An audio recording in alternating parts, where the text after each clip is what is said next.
direction of the authorities and our submissions. And if your lordships and your leaderships grant me latitude, let me start by characterizing the pleadings before you. You will note, number one, that the pleadings before you suffer from lack of focus and particularity. Number two, you will note that if one was a legal Puritan, the main affidavit by the Honorable Raila Amolo Odinga is actually a defective affidavit. My learned teacher, Feroz Naroji, is here. You cannot start an affidavit with "we." I'm simply characterizing that affidavit.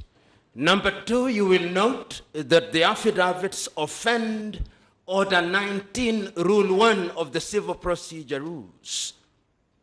The affidavits are full of hearsay, and I want to submit that Article 159 is the refuge of those who are on a fishing expedition. I'm inviting your lordships and your leaderships to examine those affidavits to their full effect. Number two, I want to be in a position to characterize what animated the petitioners to file this petition. And I'm submitting to you that this petition is an afterthought.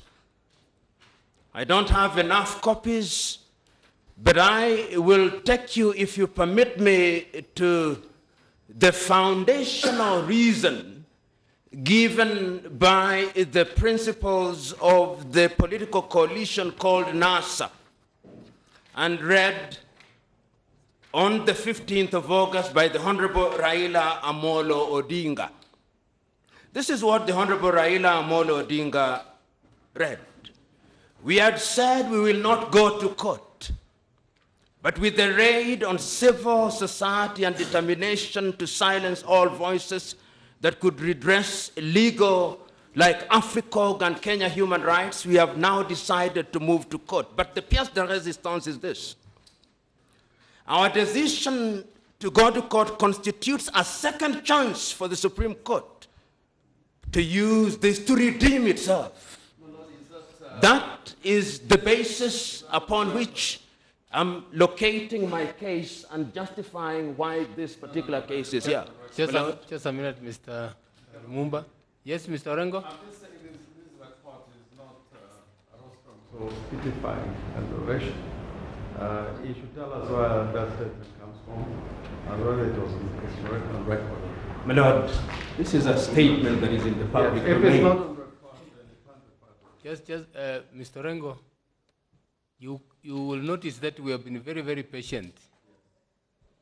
Mr. Lumumba is looking at the clock. He has the minutes. As soon as, if he goes on a tangent, as soon as the time runs out, we'll ask him to sit down. Absolutely. Thank And you. I'm not going on a tangent. So that your lordships and your leadership, that is what animated this case, and that is the reason why the pleadings are the way they are. And if you look at the submissions that have been made, the first submission is made by the Honorable James Orengo. And the Honorable James Orengo refers you to Article 1 of the Constitution in response. He says that this petition is essentially a petition of the people of Kenya. We are submitting to you that this is a petition by two petitioners about an electoral result. And that therefore, when you are looking at this petition, the question to ask is whether your petitioners have satisfied the requirements of the law in proving their case. And we have demonstrated, the submissions have been made to demonstrate very clearly that there is no case that has been proven. My lords, you will note that in the submissions made by the Honorable Orengo, he submits that a number of votes that have been cast, and this is also shared by Paul Otiende Amolo, that out of the 15 odd million votes, only 23,000 of them are in doubt. My Lord, the maxim of law used to be de minimis non curat lex. Professor Zhuang taught me that, and he'll remember. Of small things, the law knows no cure. And I'm submitting to us that what we have here are petty grievances, administrative errors, and no court in the world has ever nullified a presidential election on the basis of what falls under the de minimis rule. The second presentation made to you is through the submission of my good friend Otiende Amolo, who brings to the table what he calls numerical and non-numerical issues.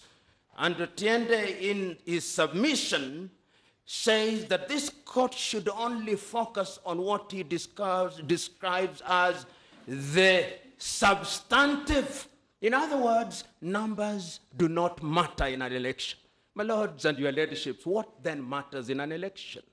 What matters in an election is that individuals come and vote, and those votes are counted, and the voice, the will of the people is expressed in that way. My Lord, I refer you to Article 86 of the Constitution, which says that at every election, the Independent Electoral Commission shall ensure that whatever voting method is used, the system is simple, accurate, verifiable. I'll not address you on those details. My good friend Otiende went into characterizing those. Who must verify? In whose eyes must they be simple? Madame CJ, as he then was in the case of Stanley Munga Githunguri, said, the test is the man in the Pangani bus, the ordinary man. What you are shown here, complete with Pythagoras' theorem, to tell us what the voting went, that is not what the test of the election is. The test is very simple. And we have demonstrated through our affidavits that are on record, which I invite you to look at to their full effect, that the system was simple. And I want to imagine that your lordships and your ladyships walked there yourselves. You are identified. You are given 6 ballots. You marked your preferred candidate. That is how simple it was. It does not require Pythagoras' theorem. My Lord, after the Otiende had talked about given us the Pythagoras theorem, we had Okongo Omogeni's submissions. And Okongo Omogeni is my very good friend, and I love the submissions. They were in the nature of asking you to make prescription for law reform. That is not what you are here to do, and your lordship was very correct in telling him that that is at a forum to which he will belong after he's sworn in. In other words, what is before you is the determination of this petition on the basis of the prescription of the law, not on the basis of law reform issues. My good friend Mutaha Kangu was even more interesting and amusing. The thumb rule, never quote yourself. Mutaha Kangu, in his submission, quoted his book, quoted the writings of Waikwa. Those are opinions of individuals. Those are not things that should guide this court. And I'm submitting to us that on the evidence that has been adduced before you, and every allegation has indeed been answered blow by blow, the test is as found in Article 83 of the Constitution and the 2013 Raila case. It is noteworthy that you are referred to an 1872 English statute, that is the Ballot Act. I'm submitting to us that this court, and I want to submit to your lordships that when this court is sitting in determination of a presidential election, your jurisdiction is sui generis. Sui generis because you are sitting as a court of first and last instance. And therefore, when you exercise your jurisdiction, it is actually an insult to you to be asked to look at a statute that governs county elections in the United Kingdom. I'm submitting respectfully that you ignore such invitation. You are then taken by Otiende Amolo into what he described as the standard of proof.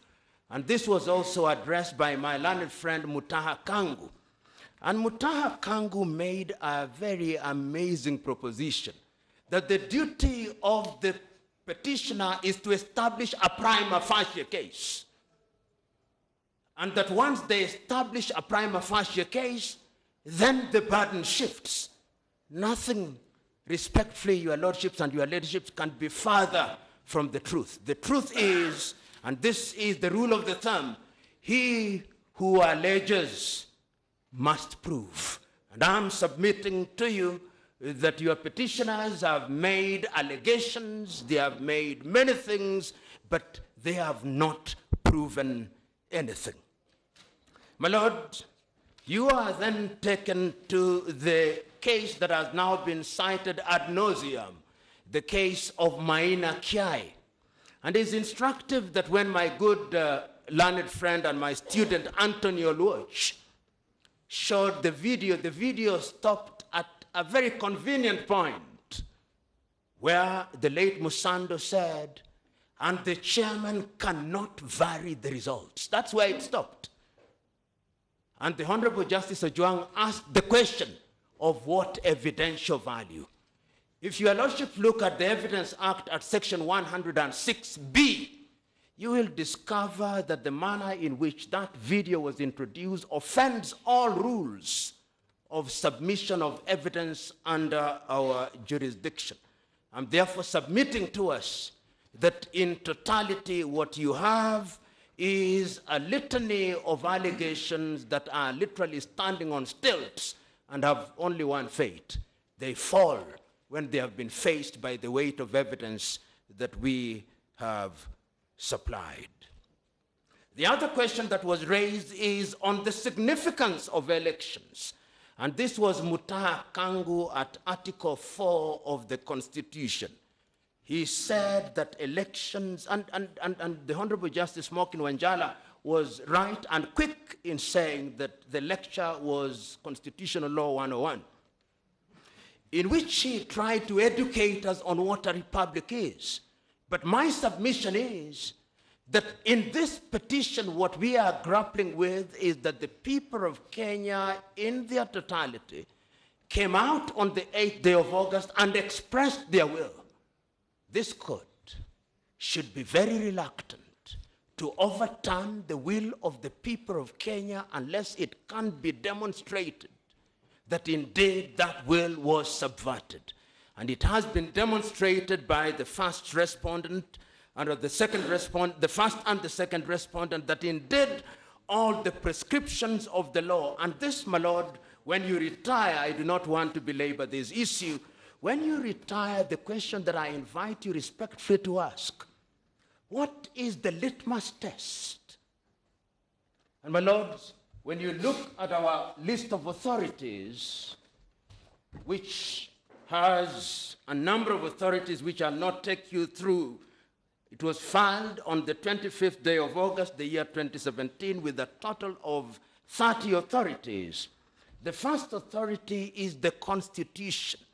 And what we invite your lordships and your ladyships to do is to look at the Constitution and ask the question, did this election satisfy the prescriptions of Article 81? And in my respectful submission, it did. Did it satisfy the prescriptions of Article 86? And in my respectful submission, it did. And once you've looked at the Constitution, the next question that you will ask yourselves, that when you look at the enabling legislation, did it satisfy those pieces of legislation? Did it satisfy the regulations? And the answer is that it did. And when you arrive at that finding, the only decision that I invite you to arrive at is that the people of the Republic of Kenya on the 8th day of August did express their will, and the first and second respondent did midwife. Remember, your lordships and your ladyships, ours is midwifery. We delivered a baby. That baby is alive and well. You are being asked to strangle the baby. Decline the invitation.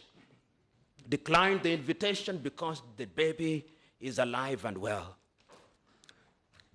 The next issue that we want to submit on as I draw to the conclusion, because I want to be very pointed, is to draw you to our own submissions. My Lord, I've always said that when one wants to submit for too long, it tells you that there is actually no case. That which is clear is stated in a very brief manner. My Lord, if you look at our own submissions, which submissions were filed, dated the 25th day of August this year, we used the submissions to address all the issues that are germane to this petition. And I want to draw your attention to pages 2 through to pages 3, paragraphs number 5. Paragraph number 5 is important because it captures the essence of our case and simply tells us that the election of a president is a process. It is not an event. And if you look at the totality of the process, you will discover that this process is a process that satisfied the requirements of the law. And we have demonstrated at the point of identification, at the point of result, the point of counting, the forms 34A, B, C, and D, up to the transmission, and we have demonstrated beyond peradventure that indeed this was an election that complied with the law. My Lord, I also want us to look at in our own list of authorities on pages 8 through to page 11. You will discover that those are the pages that deal with the entire process. And it is worth noting that your petitioners, through their agents or through their sympathizers, have before this date litigated every aspect of the election. That is in the public domain. Every aspect has been litigated, including the procurement of ballot papers, including submission, including the transmission of results, so that as we come here, if one were to use the word res judicata loosely, I will not. I would say that these issues are res judicata, but I will not say that, knowing that your jurisdiction is sui generis. So the totality of our submissions, your lordships and your ladyships, is that we have demonstrated through the various affidavits that this petition is destitute of merit. And because it is destitute of merit, it should suffer only one fate, the fate of dismissal. But there are two things I want to say before I sit down. That when you look at your petitioners' written submissions, they suffer the same fate as all their pleadings. The rule of the thumb is that you don't use your submissions to introduce new evidence. Their submissions are used to introduce new evidence, thus offending all the rules that govern written submissions. In a nutshell, my lords and your ladyship, what you have before you in my respectful submission is a petition that is dead on arrival. What you have before you is a petition that is replete with speculation, is a petition that does not have the evidential weight that is worthy of overturning the election that was conducted by the first respondent and its chairman, the chairman of the IEBC. I therefore respectfully submit, on the basis of the submissions that have been made on our behalf, on the basis of the affidavits that have been filed, on the basis of the authorities that we have filed, on the basis of our written submissions, which you'll have the opportunity to read in their full flavor, to come to a finding that this petition is without merit and to dismiss it with costs to your respondents. Those are my respectful submissions. Unless your lordships and your leaderships want me to clarify anything, I beg to sit down.